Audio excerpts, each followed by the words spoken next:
On this episode of CPG and CBD University Podcast, CBD, Delta 8, Delta 9, CBN, CBG, we're talking cannabinoids and gummies on our latest episode as a part of our Gummy Central series. This is the CPG and CBD University Podcast, and it starts right now.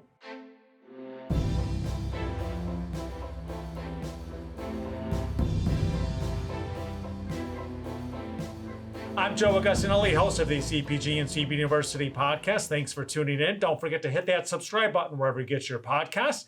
And you can always catch full video episodes of our podcast on the Global Widget YouTube channel and the YouTube channel of our brands. As we discussed on previous episodes, lots of different cannabinoids in the industry. We're talking CBD, CBN, CBG, Delta 8, Delta 9. Who knows what else is out there?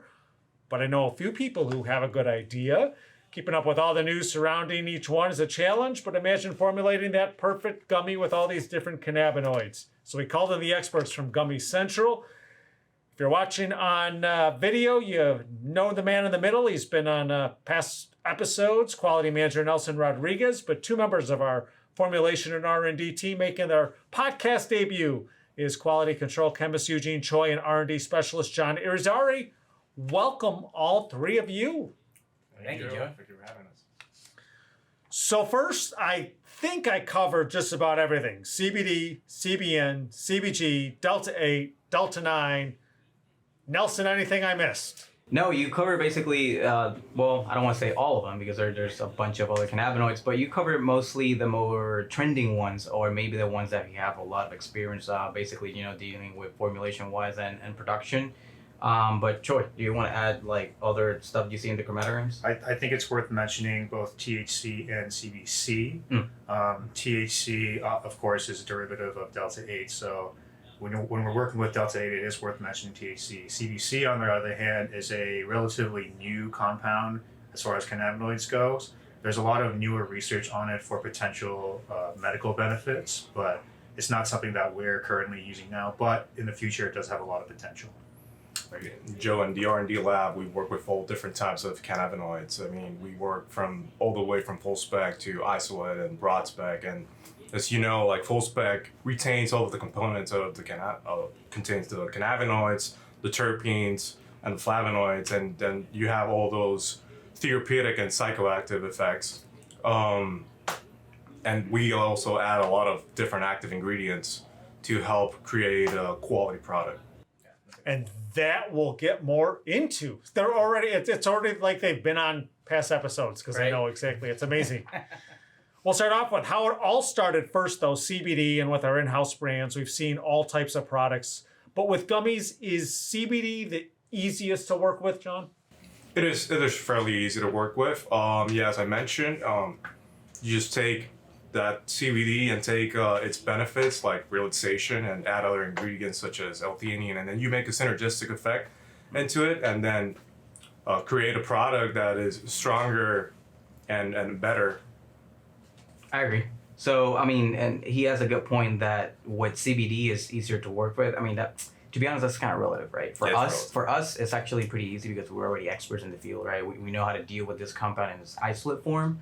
But working with other cannabinoids, it's a little bit challenging to make a specific word, right? Because, for example, let's talk about DA, for example, right? Choi, it's in its most isolate form, it's like distillate. So it's kind of like a thick rosin. If you don't heat it, it's very difficult to deal with. I don't know if you want to add more to that. Yeah, I mean, it's technically an oil, but it's so viscous that it's at room temperature, it's a borderline solid, which is why it has to be heated up to be able to be worked with. Yep. But even then, it cools very quickly. So there's a very short window of time where it's actually usable. We can put it into a product. Yeah, that's correct. And also, he mentioned it's an oil. So mixing oil and water together, they don't mix well. So as he mentioned, we have a short amount of time. And when we're in production right there, we get the product out of compounding, then heat it, deposit it fast, and try to make it, make a gummy as fast as possible. Like he said, we're adding oil to something that likes water. Right. Yeah. So when you do that, you have a very short time to basically mix it and make a homogeneous product. Remember, we have 50 count, 25 count, it doesn't matter, but we need to meet label claim on each of those pieces, right? So it's very difficult to get a homogeneous product when you're mixing oil and water, but we have our secrets. And aside from our in-house brands, on our contract manufacturing side, which we've highlighted on past episodes, and we've talked a little bit about CBN and CBG, but before we even start the gummy cooking process, what are you looking for in raw materials when it comes to CBG and CBN, Eugene? Yeah, so CBN and CBG are pretty closely related to CBD. All three of them come in the form of an isolate powder, so physically it looks like a white fine powder. Where they differ is that CBG and CBD are more closely related to each other than CBN. CBG and CBD both have very similar effects, and because of that, they have a lot of synergistic benefits as far as recreational and medical benefits goes. CBN differs because it's a derivative of THC, and so chemically it looks a lot similar to THC, and the benefits also are kind of in line with each other. However, CBN lacks the psychoactive component that THC is often linked with. So THC does have a lot of benefits, but it has that kind of stipulation where it has that psychoactive effect to it. So CBN is beneficial because it has those benefits, but now you're taking off that potentially dangerous component of it. Yep. Yeah, it's like you mentioned, CBN does not have those psychoactive effects of THC, and that's where the great benefit of it comes right now, because you could add other active ingredients alongside CBN, well, example CBD or L-theanine, and then have all those effects of the THC without those psychoactive effects. We wouldn't want that. Good point. Yeah, and leads into my next question. You guys are experts already. CBN, CBG interacting with the gummy cooking process, and how do you add both CBD and one or the other? Well, every time you change something in a gummy, the gummy is going to react left or right? It really doesn't matter. So let's say we have a gummy and we have a CBD gummy, right? And let's say, hey, now we want to add CBN. You change everything, basically. You change the cooking process. You change basically Brix value. You change how long we need to mix. You change basically everything. So when you mix cannabinoids, it basically you go back to square one. Of course, we're very used to this because we do this in the lab almost every day. So when we're mixing stuff like CBN, let's say even Delta 8, right? We know where to go to make a gummy. It's not like a trial and error type of thing. We already know how it's going to react with the gummy since we have so much experience dealing with these things from lab and production. So I don't know if you guys want to add, it's very difficult to deal with D8 on a bigger scale versus a lab. Even with CBN and CBD, you still have losses when you're weighing stuff when you go into production. So that's what I was going to get into next is, from C to D, literally, and I'm talking about some of the newest products from our in-house brands, Mystic Labs and Hemp Bombs, and then obviously with the contract manufacturing side. Delta 8, Delta 9, what are the factors there when dealing with gummies and formulating and cooking? Yeah, so like you said, Nelson, with Delta 8 and Delta 9, because they're distillates, they're, technically an oil, like we mentioned, they have a lot higher accountability for loss because, with CBD, CBN, and CBG, those are all powders. Those are a physical solid that you can work with. It's a lot easier to account for weight and potential weight loss. But when you're dealing with an oil or a liquid, there's a huge room for error. And because of that, when we're adding those to the cooking process, like you guys said, mixing an oil and a water is not really going to work that well. So we have to try to figure out exactly what's the most perfect way to do that. Not only that, even in production and formulation but in the cannabinoids, for example, even from a testing standpoint, when we test the gummy in-house to check specifically how much milligrams per gummy it has, it's a challenge to have a good resolution on. And when I'm saying resolution, it's basically you have a chromatogram, right? And you got peaks. So in those peaks, the more separate they are, you got better resolution. It's a challenge to separate DA from D9 since they're sort of similar. So I don't know if we want to add into that because he's chromatograms all day. So we've heard the word a few times now. Yeah. So for those of us who are not in the lab every day and just host the podcast, what are we talking about? What do you mention? So a chromatogram. Go ahead, Choi. Go ahead, Eugene. Yeah. So it's literally just like you said. So a chromatogram is a graphical representation of the chemical compounds in a substance. It's an x-axis, Yeah. y-axis, and then all the compounds that are in it are represented by these sharp peaks, right? And then those peaks will tell you the potency of each compound within a sample. The issue is that CBD and CBG are similar, and then delta 8 and delta 9 are similar. Yeah. So they appear literally right next to each other on the chromatogram.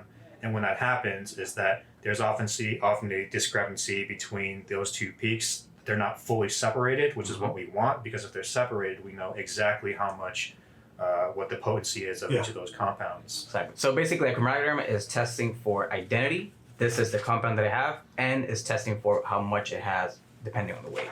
So, do any of the different cannabinoids have any effect, like on flavors, texture, any of that, or is that all on the? they do have a very different. I mean, John can pitch I on mean, with experience, I've noticed that depending on the quality of the oils that we're working with, that would definitely affect the flavor. Like the higher the quality is, the better flavor it has, at least in my opinion. I mean, flavor is relative to be fair. But other than that, we usually add our own flavors because we want a really good tasting gummy. A lot of the ingredients that actually add the flavor are the other active ingredients. Like if you start adding L-theanine and other active ingredients, that will carry most of the flavor. and maskers. And we also use maskers, so that would tone down The bitterness, The bitterness, maybe. I mean, maskers can be used for anything, right? Yeah. But for CBD, since it is a bitter, it's kind of like a bitter raw blocker. tea taste, so it's very bitter. Or for example, like caffeine is very bitter, so we have maskers that actually helps with that. John knows a lot about maskers, so. So what's next out there? I mean, how do we stay ahead of the trends with cannabinoids and gummies, and what are we looking at? You guys are the R&D guys. You tell me. I mean, so we already have 9 products with CBD, right, in our Hemp Bumps line, and we're always looking to add different products to it. Right now, in current roadmap, I know that we are currently working with CBD and CBN. A lot of customers want that, but as more cannabinoids are discovered and different cannabinoids start trending, we always go there first, try to do some research, try to look at different active ingredients that have synergistic effects with the different cannabinoids. And for example, right now we have CBN. You could add melatonin and CBD and have a sleep aid, sleep gummy, or have a CBD and CBG gummy and add turmeric. And then you would have a gummy that would be really good for inflammation purposes. So we always try to stay ahead of the curve by looking at what's trending and basically going head first and start researching. Yeah. No, I mean, it's a challenge, right? The more stuff we put in a gummy, the more we make it difficult for for Choi to test, right? Because then he's seeing all this. He sees a chromatogram, same word again. He sees all these peaks. He's like, oh, what is this gummy supposed to have, right? So when we get samples from R&D, we really don't ask what specific is in there. Because we want to know, we don't want to be biased, right? So when we see the chromatogram, and then I'm pretty sure Choi's looking at all these peaks, and he's like, wow, there's like 6 cannabinoids in here. Sorry, Choi. Which takes me back to what you said about the full spectrum, broad spectrum. You have other cannabinoids in there because it's not really an isolate form. So it's an oil that has other cannabinoids. But I mean, Choi, how many cannabinoids you see in the chromatogram? Too many. The issue is that we have isolate powders that are just purely CBD, CBN. Maybe they have a tiny bit of anything else, but when we're working with the actual finished product, like a gummy, for example, we'll often see other byproducts of CBD or whatever it is in there. So CBGA is an example that's often we see a minute amount within the chromatogram of that gummy. Another really important one that I mentioned earlier in the podcast is CBC, cannabichromine. That has a lot of potential use in the future for medical benefits. There's a lot of research behind it for cancer benefits, actually. So, like you said before, with CBD, CBN, you got something akin to a sleep gummy, CBN, CBG, you got something for inflammatory pain. If we can find a way to get CBC into a pure isolate form, like with the other cannabinoid products, that could be potentially something we use in the future, or just as a whole in the industry for a true medical product. Yeah, we're always looking, Joe. We're always looking how to make our gummies